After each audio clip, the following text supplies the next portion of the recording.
Hello, Dr. Alan Rudolph. It is March 9th, 2012, 7:40 in the morning. Another video message for everyone. Today I'm going to answer a question that comes up a lot. I get asked, Dr. Alan, what, if anything, what would you recommend as a foundation nutritional protocol for me to be taking? Well, today we're going to be talking about that.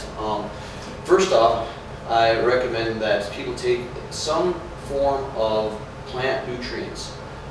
We are, as much as I would like to have our diet be meat and potatoes and we would be fine with that, it's not the case. You need to have fruits, you need to have vegetables. These things contain things called antioxidants which help neutralize the effects of free radicals that are made in our bodies, the toxins that we produce, and our standard diet of meat and potatoes and processed foods does not do that for us. A few years back, the FDA actually recommended that we get between 8 to 10 servings of fruits and vegetables a day. They tried doing that with a group of people, and the group of people, once they found out they couldn't get that amount of fruits and vegetables in their diet, they just basically decided, well, I'm not going to have any. So what the FDA then did was decrease the recommended amount of servings per day. So now you hear about that you're supposed to be getting 4 to 5 servings of fruits and vegetables a day. That's actually half of what our bodies should be getting. And so I recommend that people take some sort of plant nutrient, something that has your basic makeup of fruits and vegetables, and then if you can have other things in there that can help enhance their digestion, that helps as well. One thing that I recommend for people to take is a product that's called Dynamic Greens. It comes in different flavors. But what I like about Dynamic Greens is it does have the amount of servings of 8 to 10 fruits and vegetables, but it also has digestive enzymes in it. It has good bacteria for gut health. It also has some nutrients for adrenal health that help with our stress response. So lots of different things included in this product that also essentially has where you only have to have it one time, once a day, which is nice as well. And so on. But the nice thing that just came out is if you don't like drinking things,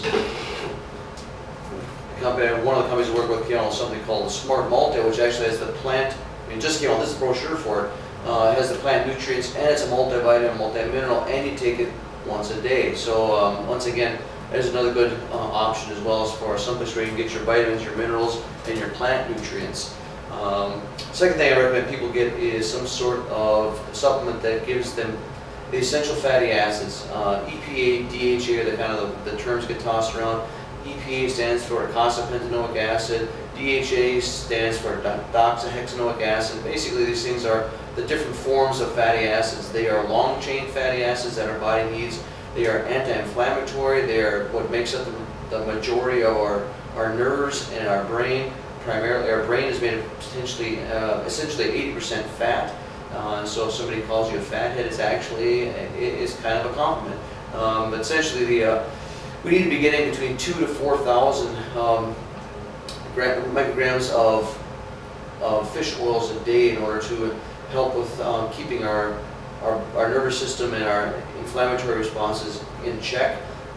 Shown where they've done studies with fish oils versus aspirin versus anticoagulant type of medications, and the fish oils help keep your blood thin. There's no side effects. I mean, there's lots of different benefits that you can get from having the amounts of essential fatty acids that we should have in our diets every day. We just don't get them in our food, and unless you're living on the coast and you have access to deep sea fish, chances are you're not going to get the amounts that you need. So I highly recommend that you supplement with them as well. That's essentially, this is the company I use. Again, the reason I use the company that I keep putting these bottles out is the company uses what are called pharmaceutical grade standards. So they actually have a third party come into their factories to make sure that the purity and the potency of their ingredients and their end products are all at the highest standard. So I don't necessarily you have to use this company. If you can find other companies, or you can find products in your area where they use what are called the USP, or the United States Pharmacopoeia standards, or the GMP standards, which stands for Good Manufacturing Practices. If you can find companies that use those two standards, you'll see it stamped right on their bottles. Then feel confident that you're getting a good product by purchasing them as well. Last thing I want to talk on, and we've touched on this in previous videos, but I just want to touch on it again, is vitamin D. Vitamin D is the vitamin that's made, it's not actually a vitamin, it's a hormone that's made in your skin when it's exposed to sunlight.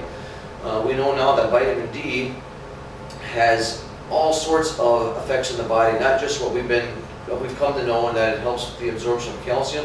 Vitamin D actually has influence over 150 genes that control your immune system. And so if you don't have enough vitamin D in your system, your immune system is not going to work very well. That's why, more likely the real cause why people get sick in the wintertime, it's not because it's cold out, it's because there's no sunshine and we don't get enough vitamin D. So recommended now, it used to be 400 IUs per day. Now keep in mind, when the RDAs, the recommended daily allowances that were put out years ago, these were the amounts that were needed to avoid vitamin deficiency diseases. So 400 IUs of vitamin D was enough to make sure that you wouldn't get rickets, but it doesn't do anything to optimize your health. So now the RDA actually recommends 2,000 international units of vitamin D a day in order to keep your levels where they're at. But that's the real trick to it, right? If your levels are already low, 2,000 IUs is just going to keep it low. I actually recommend, for myself, I've been taking 5,000 international units per day for the last 4 to 5 years now, and I haven't had the flu for the last 4 to 5 years. If I get sick, I'm sick for maybe a day or two, and I'm over it quickly. So I can definitely vouch for myself that vitamin D, I believe, has had a great influence on affecting my overall health, especially when I can go into, well, let's think about it. I see how many people a day, and a lot of them are coming in to me with sniffles and colds, whatever else, and I'm able to maintain my health through that, and I think the vitamin D's helped tremendously with that. The amount I recommend, again, is 5,000 IUs, because that's going to get your levels up into the higher standards, and once again, it will have a higher influence on making sure your immune system is working properly.